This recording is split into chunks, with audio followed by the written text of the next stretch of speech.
Good morning aspirants जो IAS और state public service commission PCS की तैयारी कर रहे हैं, उनका प्रीसा आईएएस कोचिंग करोल बाग नई दिल्ली की तरफ से हार्दिक अभिनंदन है, स्वागत है। और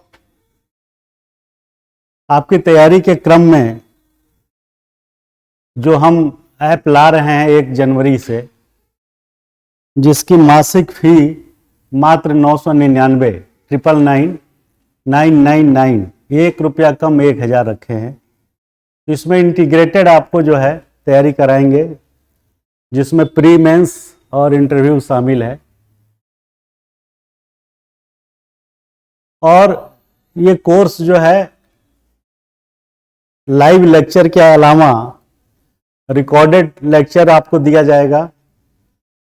टेस्ट सीरीज प्रिलिमिनरी एग्जाम के लिए दिए जाएंगे। एनसीईआरटी को इसमें कवर अप किया गया है। और ये गलती आप ना पालें कि एनसीईआरटी जो है बहुत ही आसान होता है और बुनियादी और फाउंडेशन कोर्स के लिए होता है।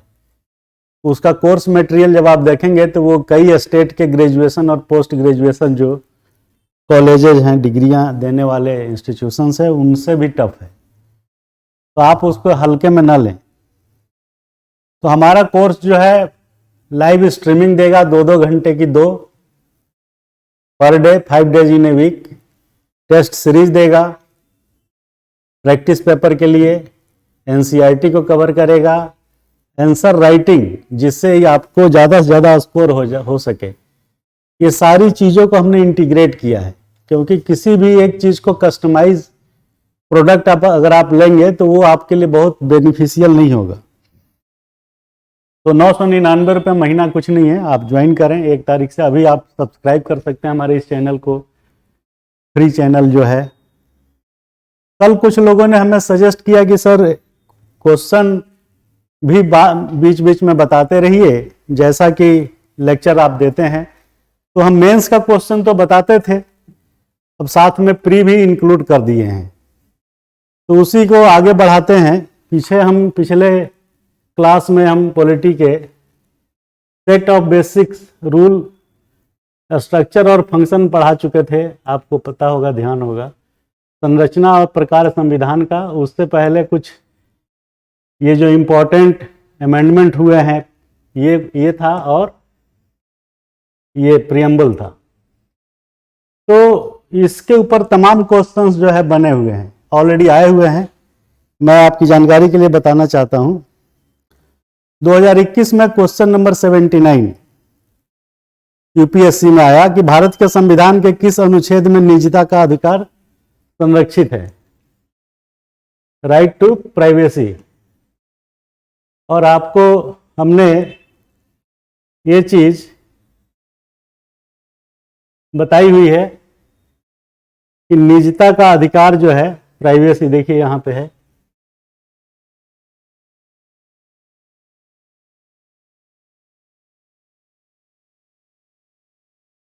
तो ये प्राइवेसी, निजता, ये कहां शामिल है मैंने आपको बता रखा है।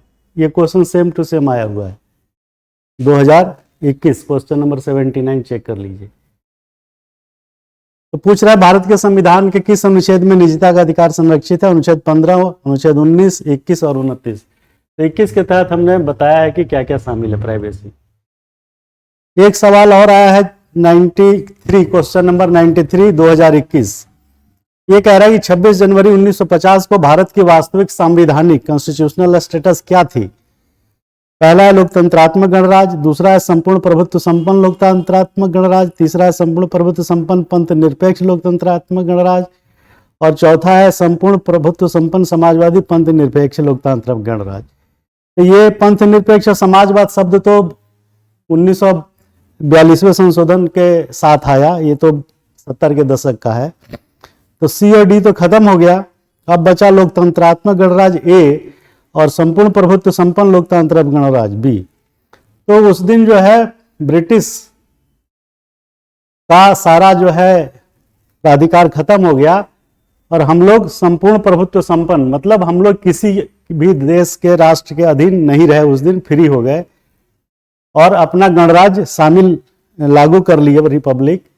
तो उस दिन से हम लोग संपूर्ण प्रभुत्व संपन्न लोकतंत्रात्मक गणराज्य की श्रेणी में आ गए। तो इसका ये वाला आंसर बी जो होगा ये सही है। एक क्वेश्चन और हमारे पढ़ाए हुए में से आया हुआ है, क्वेश्चन नंबर 94 2021, और ये क्वेश्चन हमने पहले देखा नहीं था कि क्या है, आप लोगों की डिमांड पे मैंने कहा कि अच्छा बताते हैं। तो देखिए ये क्वेश्चन 2021 में सेम टू सेम आ रहे हैं, बहुत ज़्यादा दूर जाने की जरूरत नहीं है और बहुत ज़्यादा कॉम्प्लेक्स में भी जाने की जरूरत नहीं, इधर उधर सीधा सीधा क्वेश्चन है। अगला क्वेश्चन इसमें 94 क्वेश्चन नंबर 2021 में पूछा है कि कॉन्स्टिट्यूशनल गवर्नमेंट का क्या मतलब होता है, संवैधानिक सरकार का क्या अभिप्राय। पहला कह रहा है कि ये representative government of a nation with federal structure, ये गवर्नमेंट हुज हेड इंजॉय ये नॉमिनल पावर, ये government whose head enjoy real power, और चौथा ये government limited by the terms of the constituent. तो हमने बताया था कि कॉन्स्टिट्यूशनल गवर्नमेंट का मतलब क्या होता है, जो संविधान के द्वारा जो है, संविधान की किताब के द्वारा शासित होती है और उसी के द्वारा परिसीमित होती है। Representative government of a nation with federal structure ये नहीं है, क्योंकि ये कॉन्स्टिट्यूशनल गवर्नमेंट का मतलब ये नहीं हुआ, बल्कि ये हुआ कि in terms of the constitutions, एक सरकार है जो संविधान के उपबंधों से बंधी हुई है। और इसको आप यहां से देखिए,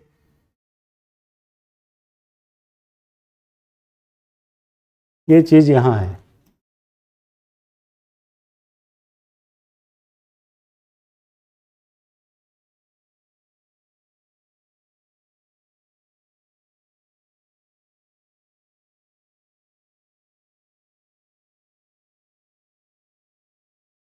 ये देखिए सेट ऑफ बेसिक रूल्स। तो सेट ऑफ बेसिक रूल्स का क्या मतलब है कि आपकी जो संविधान की किताब है उसके द्वारा जो रूल उसमें अनुच्छेद दिए गए हैं, कोई भी सरकार उससे बंधी हुई है और उसके हिसाब से ही काम करेगी। गाइडलाइन फॉर मेकिंग लॉज, तो ये संविधान की जो दो बातें इसमें दी हुई है ये सेम टू सेम आपको कवर करती है। तो कॉन्स्टिट्यूशनल गवर्नमेंट का मतलब सेट ऑफ बेसिक रूल्स और गाइडलाइन फॉर मेकिंग लॉज, इसके तहत जो सरकार चलाई जाती है उसे कॉन्स्टिट्यूशन के द्वारा परिसीमित सरकार कहते हैं। तो वही पूछ रहा है कि संविधानिक कॉन्स्टिट्यूशनल गवर्नमेंट का क्या मतलब है। तो जो सरकार संविधान के अनुच्छेद के हिसाब से अपना बिजनेस, अपना काम, अपनी प्रक्रिया परिसीमित करते हुए काम करती है। तो ये 3 क्वेश्चन हमने देखा 2021 में, जो हमने पढ़ाया है उससे क्लियर आया हुआ है। और मेंस की क्वेश्चन की बात करें तो उस पर भी हमने बताया था कि 2-3 क्वेश्चंस हमने अपने से फ्रेम किया था, जिसमें ये दिया था कि जीने का अधिकार निजी या व्यक्तिगत हाथों की कृपा है क्या है विरोधाभासी नहीं है कि हम डिग्निटी मीनिंगफुल लाइफ की बात निरर्थक रूप में करते हैं। इसको हमने बोला था आप लिखिए और इसके बारे में लिखने के बाद आप ग्रुप में पोस्ट कर सकते हैं। तो ये जो चीज़ मैंने बताई वो आपकी डिमांड पे हमने बताई। आगे से हम जो है इस चीज़ को चैप्टर वाइज, जैसे मेंस का क्वेश्चन हम इनकॉर्पोरेट करते हैं, वैसे ही जो है प्री का क्वेश्चंस भी इनकॉर्पोरेट करेंगे और जो क्वेश्चंस पीछे आए हुए हैं उनको जोड़ने का प्रयास करेंगे। तो अब हम सीधे आते हैं अगले चैप्टर पे। ये तो हो गया था। अगला चैप्टर है हमारा ये कंपैरिजन ऑफ इंडियन कॉन्स्टिट्यूशन। ये इस पे क्वेश्चंस तमाम बनते हैं और कैसे क्वेश्चंस आते हैं ये मैं आपको बताने का प्रयास करूंगा। तो कंपैरिजन ऑफ इंडियन कॉन्स्टिट्यूशन में सबसे पहली बात यह है कि हमारा संविधान जो है करीब करीब 60 देशों के अध्ययन पर टिका हुआ है। बाबा साहब अम्बेडकर जो संविधान सभा के ड्राफ्टिंग कमेटी के चेयरमैन थे, उन्होंने जो है करीब 60 देशों का संविधान का अध्ययन किया और उसके बाद जो है उसमें से जो जो चीजें अच्छी लगी उसको इनकॉर्पोरेट किया। करीब करीब 246 250 के आसपास अनुच्छेद हमारे भारत शासन अधिनियम 1935 से लिए गए। तो कई बार लोग कहते हैं कि ये भारत शासन अधिनियम 1935 का एक्सटेंडेड स्वरूप है। कौन? हमारा वर्तमान संविधान। तो इसमें कोई बुराई नहीं है। करीब करीब संविधान सभा में 200-250 मेंबर थे और सबने मिल करके 2 वर्ष 11 महीना और 18 दिन लगाया। 26/11/1949 को इस संविधान को हम लोगों ने अंगीकृत किया, आत्मर्पित किया। 26 नवंबर का दिन जो है संविधान दिवस के रूप में मनाया जाता है। और आइवर जेनिंग्स थे एक सज्जन, आइवर जेनिंग्स, इन्होंने जो है सारा कंफ्यूजन फैलाया। ये यूनिवर्सिटी ऑफ कैम्ब्रिज के वाइस चांसलर थे आइवर जेनिंग्स। इन्होंने जो है हमारे संविधान के बारे में अफवाह फैलाया कि ये तो दूसरे देशों से उधार लिया हुआ संविधान है, ये तो कागज और कैंची का समामिलन है, इसमें नया कुछ नहीं है। इसमें भारत शासन अधिनियम 1935 के करीब करीब 250 अनुच्छेद एज इट इज ट्रांसफर हुए हैं। तो कहने का मतलब ये है कि ये बात सही है, लेकिन इसका मजाक बनाने या व्यंग कसने के लिए सही है, परंतु यथार्थ ऐसा नहीं है। यथार्थ ऐसा इसलिए नहीं है क्योंकि हमारा संविधान आलोचनात्मक रूप से भले ये कह दिया जाए कि उधार का है, लेकिन ये हमारा संविधान सार्वभौमिकवाद, सार्वभौमिक यूनिवर्सलिज्म, सार्वभौमिकवाद और वसुधैव कुटुंबकम,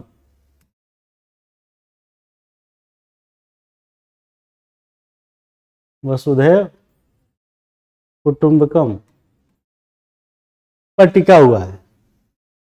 भाई कहने का मतलब यह है कि अगर कोई ये कहता है कि उधार का संविधान है, कि कागज और कैंची लेकर के काट के एक दूसरे का हौच पौच करके बना दिया गया है, तो मेरा कहना यह है कि 60 देशों का जो अध्ययन हमारे बाबा साहब किए, उनके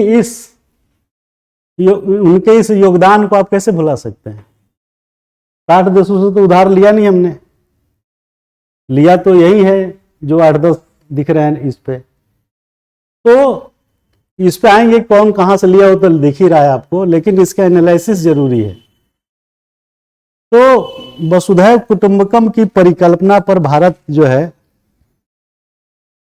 विश्वास करता है कि पूरी वसुधा, पूरी पृथ्वी हमारा परिवार है। हम लोग पूरे विश्व के सभी देशों के नागरिक एक है।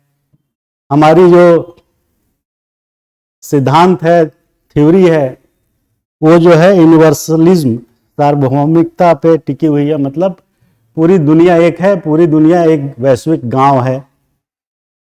और 60 देशों का उन्होंने अध्ययन किया। तो आप कैसे कह सकते हैं कि उधार का संविधान है?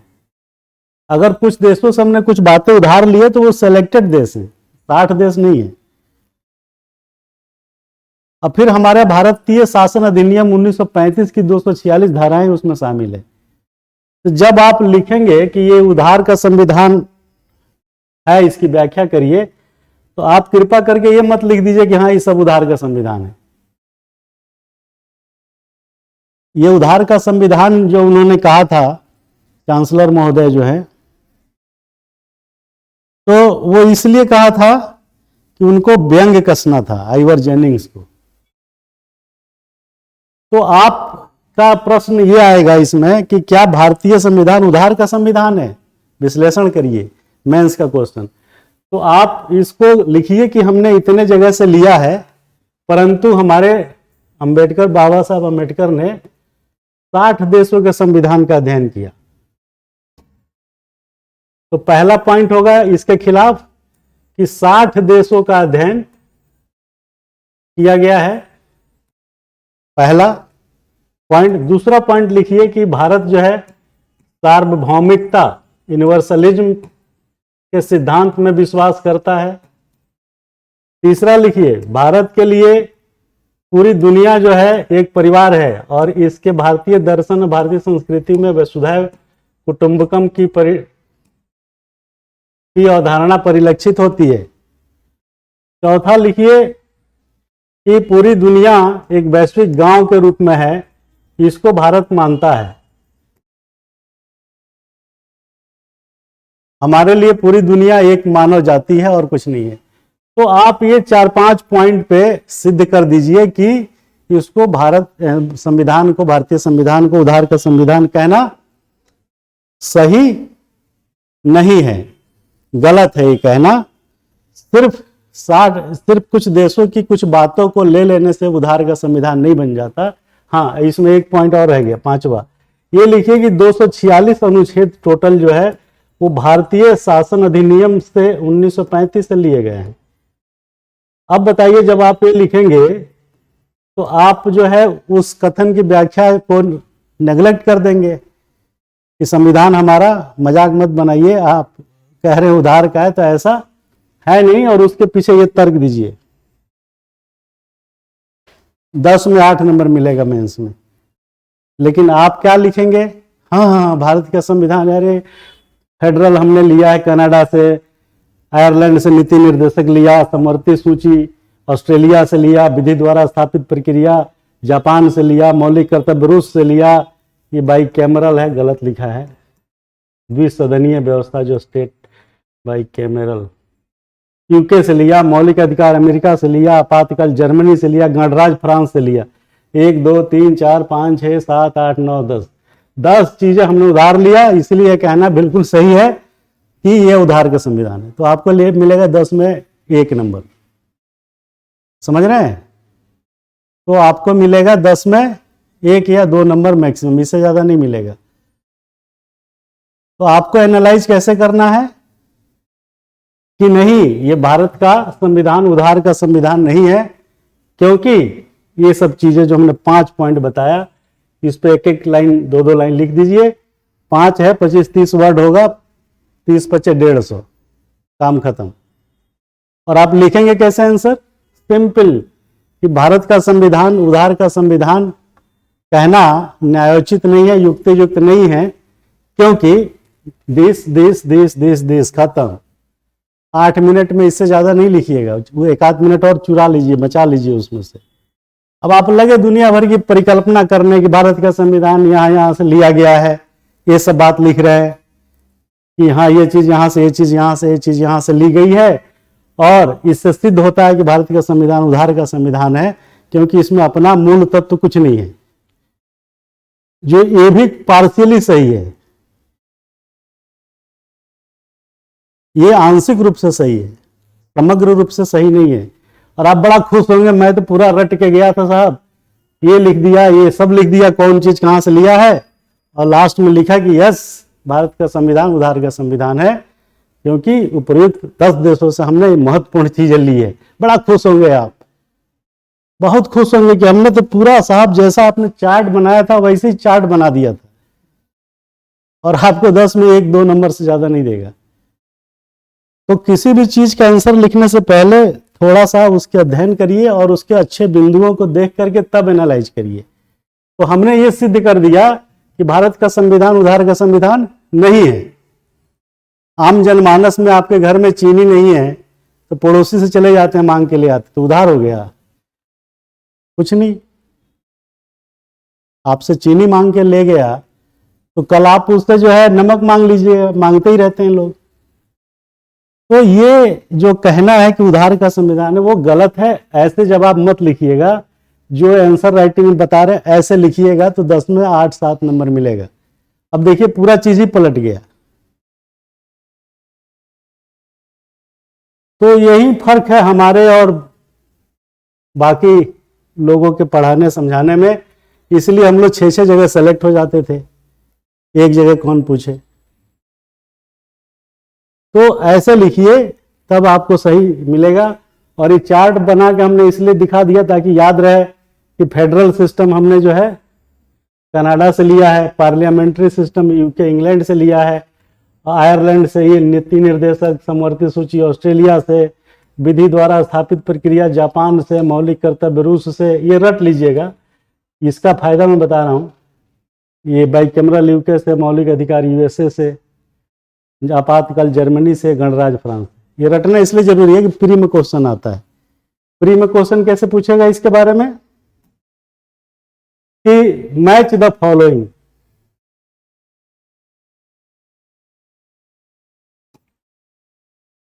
मिलान करें, हिंदी में लिखता है मिलान करें, और इधर दे देगा इसका कंसेप्ट और इधर दे देगा इसका किस कंट्री से लिया गया है। तो यहां लिख देगा फेडरल संघात्मक, यहां लिख देगा यूके, यहां देगा डायरेक्टिव प्रिंसिपल ऑफ स्टेट, यहां लिख देगा आयरलैंड। ऐसे करके 1 2 3 4 5 बना देगा और कहेगा कि कौन पेयर सही है या कौन पेयर गलत है, या सही का मिलान करिए, मैच ऑफ द फॉलोइंग। तो उसमें यही चीज आती है प्री में। और मेंस में कैसा आता है वो मैंने आपको बताया। इस पे और क्वेश्चन बन सकते हैं कि भारतीय संविधान उधार का संविधान है, ये तो बन गया क्वेश्चन। दूसरा, ये नंबर 1 क्वेश्चन ऑलरेडी हम डिस्कस कर चुके हैं। तीसरा, आपके विचार से संविधान की संरचना में कौन सा विषय सर्वाधिक महत्वपूर्ण है, तर्क सहित उत्तर दीजिए। ये मेंस का क्वेश्चन बन गया। अब इसमें ध्यान दीजिए, ये सारी पढ़ाई एक तरफ और गुड्डू की पढ़ाई एक तरफ। अगर आपने खाली किताब पढ़ लिया या किसी कोचिंग में आपने लेक्चर सुन लिया, उससे आपका काम चलने वाला है नहीं। जैसे हम डिफरेंट और रेडिकल आंसर लिखने की बात समझा रहे हैं, तो अब बताइए इस क्वेश्चन का जवाब क्या होगा। आपके विचार से पूछ रहा है।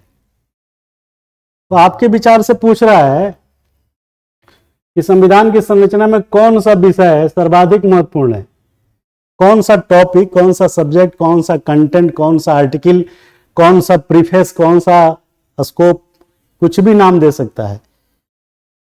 तो आपके हिसाब से हो सकता है कि सबके हिसाब से अलग अलग हो, लेकिन एक चीज की कंसेंसस उस पर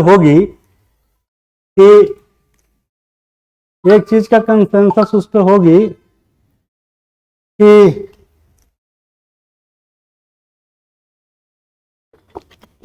कि ऐसा कोई टॉपिक जो सर्वमान्य हो, ऐसा तो होगा ना। तो जो सबकी नजरिए में कॉमन होगा, वो चीज जो लिखेगा उसको नंबर मिलेगा ना, 10 में 7-8।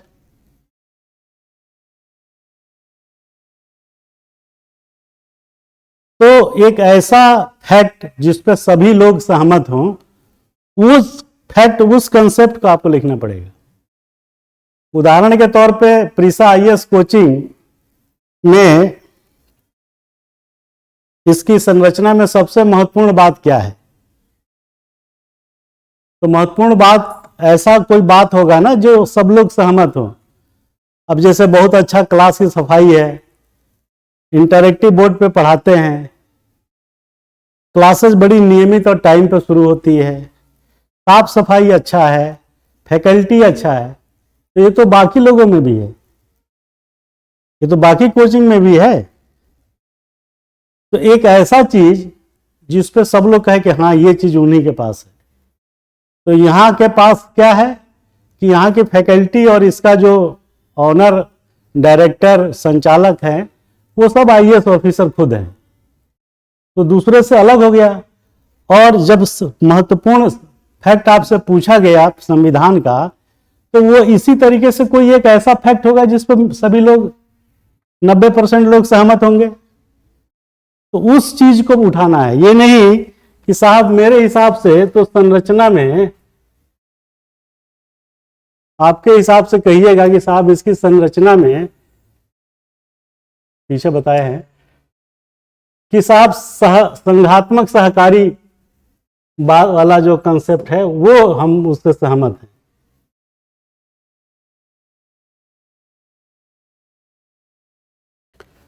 तो आप कोई ये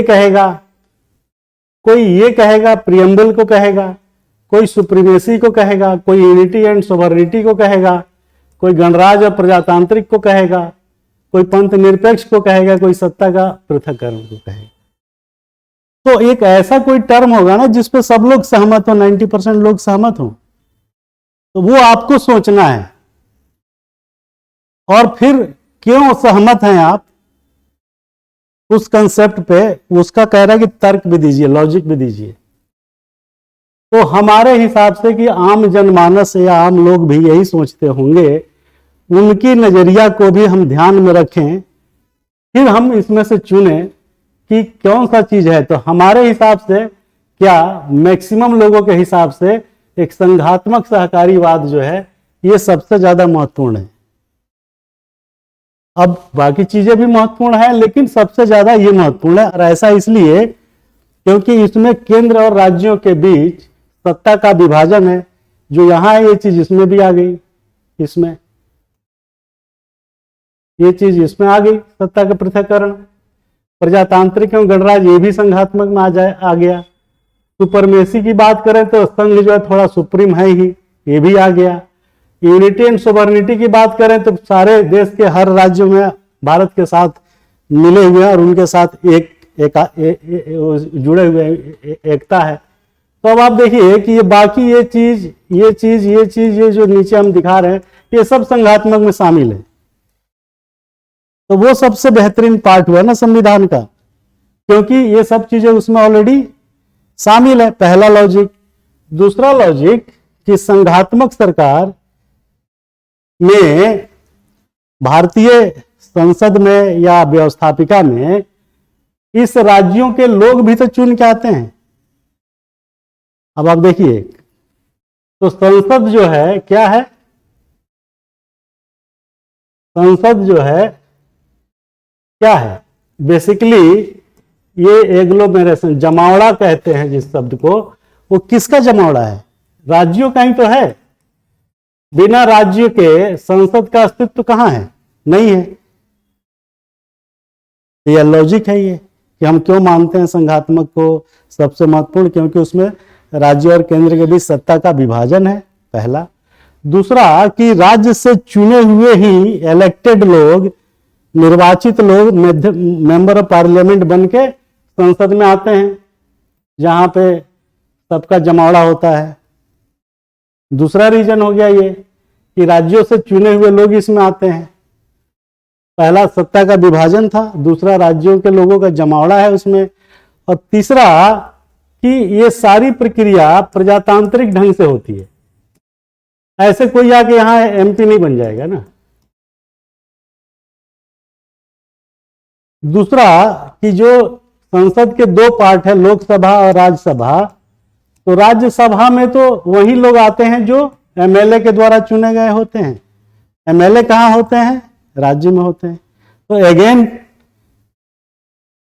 राज्य और केंद्र के बीच की गैप को कम करना और उसकी प्रक्रियागत तथ्यों को रेखांकित कर रहा है। तो बिना राज्य के संघ का निर्माण नहीं हो सकता। तो वो सिर्फ कहने में, बनाने में नहीं, करने में भी। तो करने में तो हमने बताया कि कैसे काम होता है। राज्यसभा के जो सदस्य होते हैं वो उसी राज्य से चुने जाते हैं जिस राज्य के वो निवासी होते हैं। तो अगेन जो है ये चीज ज्यादा महत्वपूर्ण है संघात्मक। तीसरा, नेक्स्ट, तीसरा चौथा जो भी हो, नेक्स्ट जो है उसमें संघात्मक व्यवस्था में सुप्रीम पावर संघ को जरूर है, लेकिन संघ जो भी कुछ डिसीजन लेता है वो राज्यों की सलाह पे ही लेता है, भले उन राज्यों की सलाह को माने या ना माने, लेकिन आपसे पूछता है ना कि भाई आप क्या चाहते हैं, आपको क्या कुछ कहना है। एक्स पार्टी डिसीजन नहीं लेता ना, एक पक्षीय निर्णय तो नहीं ले रहा है। अगर पिताजी ने बच्चे से पूछा कि भाई तुम्हारी शादी यहां एक्स जगह लग रही है, तुम्हारा क्या ओपिनियन है, तो अगर वो बच्चा भले ये कह दे कि साहब हमें कोई दिक्कत नहीं, बाबूजी आप जहां कहेंगे हम वहां शादी कर लेंगे, तो बच्चे को लगेगा ना कि मेरी इज्जत है, सम्मान है, घर में हमसे पूछ के डिसीजन लिया गया, भले हमने कह दिया कि भाई आप पिताजी जैसी आपकी मर्जी। तो आप इस चीज को देखिए, कि राज्यों से पूछ के कुछ काम करना, भले उसके सलाह को न मानना, वो अलग चीज है, लेकिन आपने पूछा ना, तो इसीलिए ये संघात्मक सहकारी जो है बेटर है। और ये जो है ये विकेंद्रीकरण पे है, केंद्र और राज्यों के बीच सत्ता का विभाजन है। तो ये सब बातों से ये सिद्ध होता है कि संविधान की संरचना में संघात्मक व्यवस्था, परिसंघवाद, कोऑपरेटिव फेडरलिज्म, सहकारी संघवाद का चैप्टर या विषय महत्वपूर्ण है। और क्यों महत्वपूर्ण है हमने बताया, बाकी चीजें किसी में नहीं है। अब आप हो सकता है सुपरमेसी को लेकर बहुत सारी बातें लिख देंगे, कोई प्रजातांत्रिक पे लिखेगा, उसको 10 में मिलेगा 2 नंबर, 3 नंबर, और इसको मिलेगा 7 नंबर, 8 नंबर हाईएस्ट।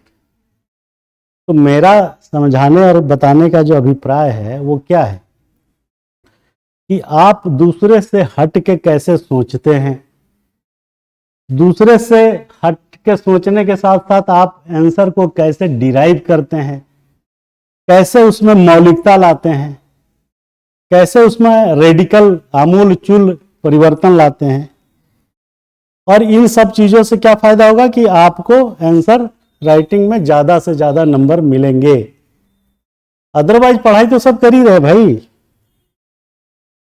सब तो ज्ञानी है ही, इसमें कोई दो राय नहीं, नॉलेज तो बहुत है सबको, लेकिन उस 3 घंटे में आपको डिलीवर क्या करना है ये मैटर करता है। और वो डिलीवरी की जो डिलीवरेंस क्वालिटी है उसमें आपका कितना मौलिकता है ये मैटर करता है।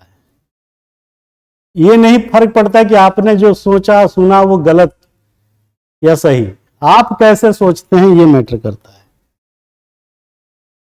इसमें एक अगला सवाल है जो हमने फ्रेम किया है, संविधान की सफलता उसके संरचना से नहीं अपितु उसके क्रियान्वयन अभिकरणों यानी इंप्लीमेंटिंग एजेंसी द्वारा किए गए कार्यकलापों से निर्धारित होता है। ये क्वेश्चन ये बन गया कि संविधान की सफलता उसके संरचना से नहीं बल्कि उसके क्रियान्वयन अभिकरणों द्वारा, मैंने इंप्लीमेंटिंग एजेंसीज जो है, तो संविधान की इंप्लीमेंटिंग एजेंसी क्या है? संसद है सबसे ऊपर, विधायिका, फिर कार्यपालिका है, फिर न्यायपालिका है, फिर उस कार्यपालिका में ब्यूरोक्रेट्स है, सिविल कार्यपालिका, राजनीतिक कार्यपालिका। तो संविधान को बने हुए इतने साल हो गए, कितने साल हो गए? 50, 72, 73 साल है, और आज भी उसका मूल उद्देश्य अभी भी हम लोग पाने में विफल है, क्योंकि आज भी देश में 22% जनता भूख से बीपीएल में है। अब आप देखिए 64% लोग शिक्षित है, 8% लोगों को चिकित्सा सुविधा उपलब्ध है, 15% लोगों के पास 85% धन है।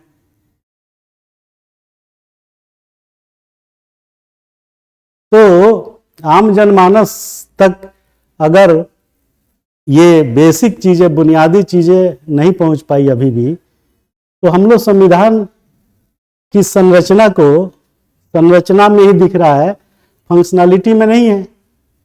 आज भी राज्य के नीति निर्देशक तत्वों का अनुपालन या क्रियान्वयन 100% राज्यों द्वारा नहीं किया जा सका है। तो ये क्वेश्चन का आंसर ऐसे बनेगा।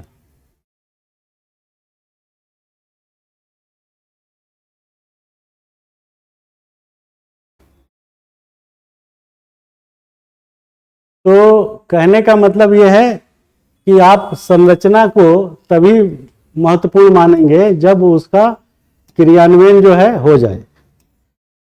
तो क्रियान्वयन कैसे होगा ये आपको सोचना है कि कैसे क्रियान्वयन होगा, ये जो चीजें हैं कैसे जो है एस्टेब्लिश होगी। तो फंक्शनैलिटी में ये सारी चीजें हैं जो हम बता चुके हैं, और सफलता और विफलता संविधान की संरचना का इस बात का प्रमाण है कि उसके इम्प्लीमेंटिंग एजेंसीज के द्वारा उसकी मूल भावना को कहाँ तक प्राप्त किया गया, कहाँ तक लागू किया गया। कितने मिनट हो गए? तो मैंने बताया आपको कि कैसे संविधान की सफलता उसकी इम्प्लीमेंटिंग एजेंसी द्वारा किए गए कार्यकलापों से होगा, कि जब ये शिक्षा